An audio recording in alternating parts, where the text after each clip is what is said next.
Congratulations, you've just been hired by someone who can't talk, can't walk, and did not interview you for the role.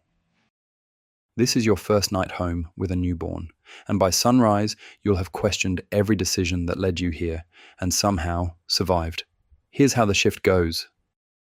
It starts at the hospital, where a medical professional hands you an entire human, says good luck, and goes to lunch. No training, no notice, no way out.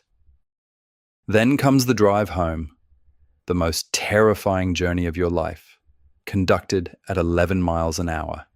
Every pothole is a catastrophe. Every red light, a small mercy. Behind you, a queue of people who have clearly never loved anything.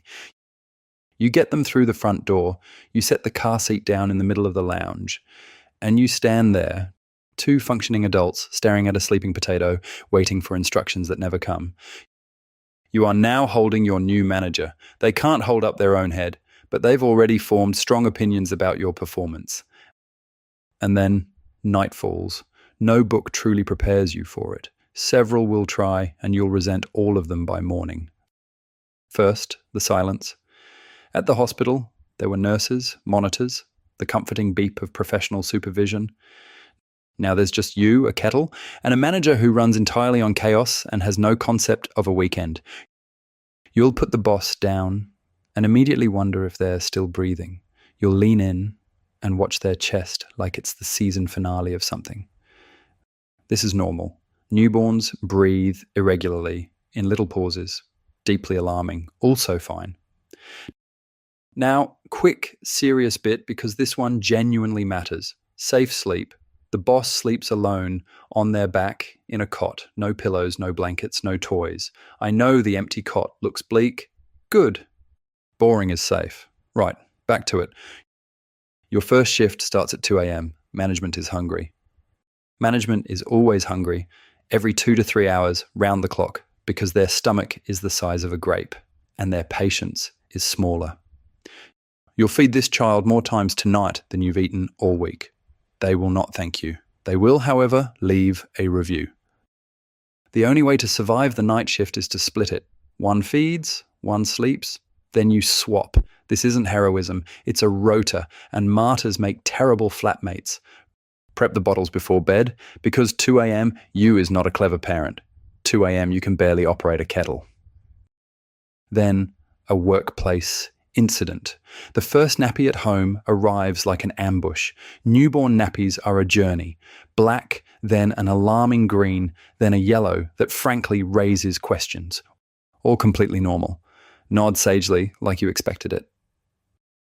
You'll change about 10 a day, so buy more nappies than you could possibly need, and then buy more. This is the one decision tonight you will not regret.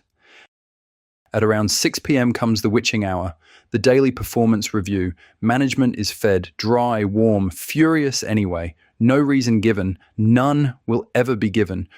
Try the 5 S's, swaddle, side, shush, swing, and suck on a dummy. And sometimes nothing works, and that genuinely is okay. A baby who is fed, warm, and safe is allowed to cry.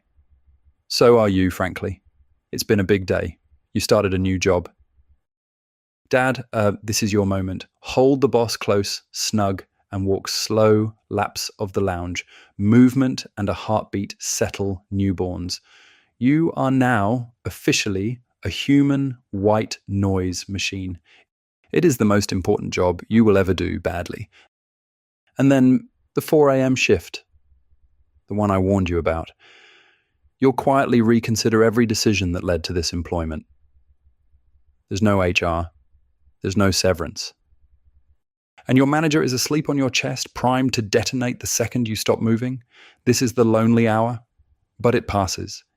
Every parent before you has clocked this exact shift, usually on worse sleep and no Google. And then morning. Your tiny Tyrant looks up at you and, amazingly, it's worth it. You did it.